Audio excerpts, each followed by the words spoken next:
Hello friends, welcome to the kitchen light cooking channel. இன்னைக்கு நம்ம வீடியோவில் ஒரு டேஸ்டியான எக் சேமியா பிரியாணி தான் செய்ய போகிறோம். வாங்க அது எப்படி செய்யலான்னு பார்க்கலாம். அதுக்கு முன்னாடி நம்ம சேனலை ஃபஸ்ட் டைம் பார்த்தீங்கன்னா மறக்காமல் சப்ஸ்கிரைப் பண்ணிக்கோங்க. நான் சேமியா எடுத்துருக்கேன், ஒரு பேக்கெட் சேமியா. இந்த மாதிரி மெலிசாக வரும்ல, அந்த மாதிரி எடுத்துக்கோங்க. இப்போ நம்ம இந்த சேமியாவை லைட்டாக நம்ம வறுத்து எடுக்க போகிறோம். சேமியா வறுக்கிறதுக்கு ஒரு பேன் வச்சுருக்கேன். நம்ம இந்த சேமியாவை போட்டுடலாம். எதுக்கு வறுக்கிறோம்னா நம்ம ஒன்னோட ஒண்ணு கொட்டாது சேமியா, அதனாலதான்.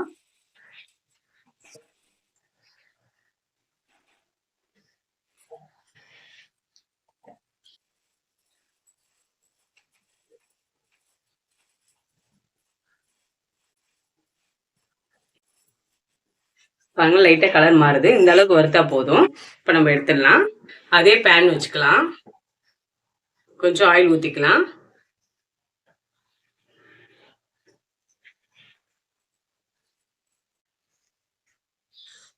சின்ன பட்டை, 2 லவங்கம், ஒரு ஏலக்காய். இப்போ வாசனைக்காக இதை போட்டுக்கலாம். இப்போ ஒரு பெரிய வெங்காயம் இந்த மாதிரி நீள் வாக்குல கட் பண்ணி வச்சிருக்கேன், போட்டுக்கலாம். இப்போ வெங்காயம் வதங்கட்டும்.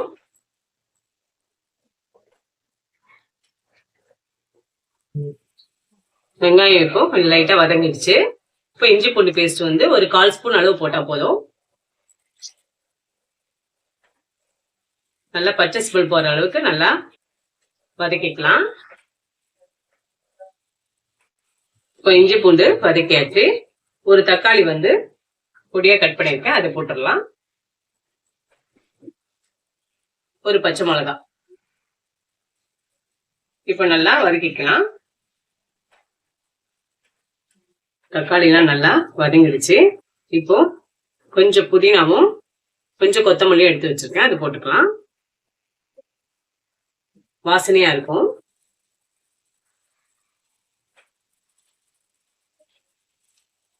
இப்போ நல்லா எல்லாம் வதக்கியாச்சு. இப்போ நம்ம 1/2 ஸ்பூன் அளவு வெறும் மிளகாத்தூள், தனியாத்தூள் 1/2 ஸ்பூன்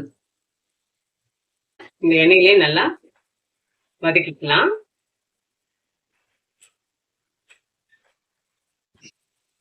உப்பு தேவையான அளவு போட்டுக்கலாம். இப்போ எல்லாத்தையும் நல்லா வதக்கிடலாம்.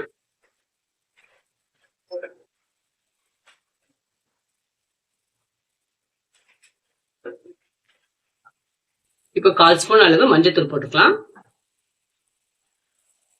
இது நல்லா மிக்ஸ் பண்ணிட்டு இப்போ 1/2 லிட்டர் அளவு தண்ணி எடுத்துக்க ஊத்திக்கலாம்.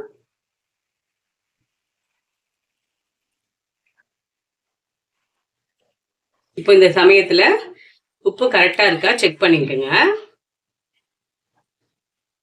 கரெக்டா இருக்கு. நீங்க கம்மியா இருந்தா இந்த சமயத்துல உப்பு சேர்த்துக்கோங்க, கரெக்டா இருக்கும். பாருங்க, நல்லா கொதிச்சு வருது. இப்போ நம்ம முட்டையை சேர்த்துடலாம்.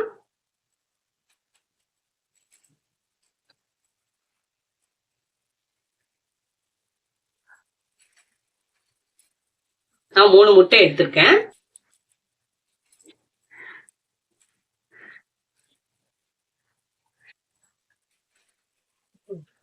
முட்டையை ஊத்தியாச்சு. இப்போ நீங்க முட்டை ஊத்துன உடனே கிளற வேண்டாம்.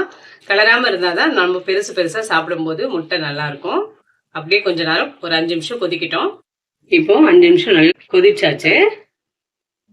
பாருங்க, முட்டை பாருங்க நல்லா முழுசு முழுசா இருக்கு. நம்ம சேமியாவோட சாப்பிடும்போது ரொம்ப நல்லா இருக்கும். இப்போ நம்ம சேமியா வறுத்து வச்ச சேமியாவை நம்ம இதுல சேர்த்துடலாம்.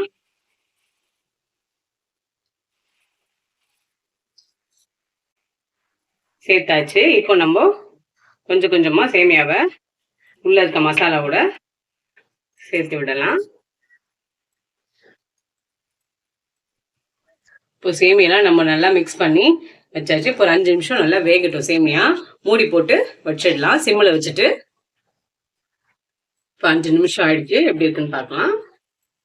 பாருங்க, சேமியா உடையாம கிளறி விடுவோம்.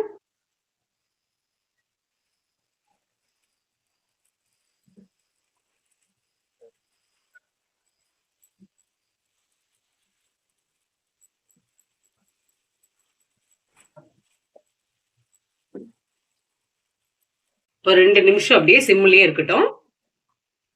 2 நிமிஷம் ஆயிடுச்சு. சிம்லேயே வச்சுருந்தோம் இல்லையா? இப்போது ரெடியாக ஆயிடுச்சு எக் சேமியா பிரியாணி. இப்போ நம்ம கேஸ் ஆஃப் பண்ணிவிட்டு ஒரு பிளேட்டில் எடுத்துக்கலாம்.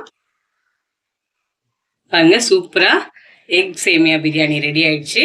நல்லா உதிரியாக நம்ம வறுத்து போட்டனால சேமியா ஒன்றோடு ஒன்று ஒட்டாமல் சூப்பராக வந்திருக்கு. டேஸ்ட்டும் செமையாக இருக்கும். நீங்கள் வீட்டில் ட்ரை பண்ணி பாருங்கள். இந்த எக் சேமியா பிரியாணி வீட்டில் ட்ரை பண்ணி பாருங்கள். சேமியா உப்புமா சாப்பிடாதவங்க கூட இந்த மாதிரி எக் சேமியா பிரியாணி செஞ்சு கொடுத்தீங்கன்னா ரொம்ப விரும்பி சாப்பிடுவாங்க. சேமியா சாப்பிடாத குழந்தைங்க கூட இந்த மாதிரி செஞ்சு கொடுத்தீங்கன்னா தட்டை காலி பண்ணி கொடுத்துருவாங்க. இந்த மாதிரி ட்ரை பண்ணி பாருங்கள். இவ்வளோ நேரம் நம்ம வீடியோவை விரும்பி பார்த்ததுக்கு ரொம்ப ரொம்ப நன்றி. கீப் வாட்சிங், கீப் சப்போர்ட்டிங். தேங்க்யூ.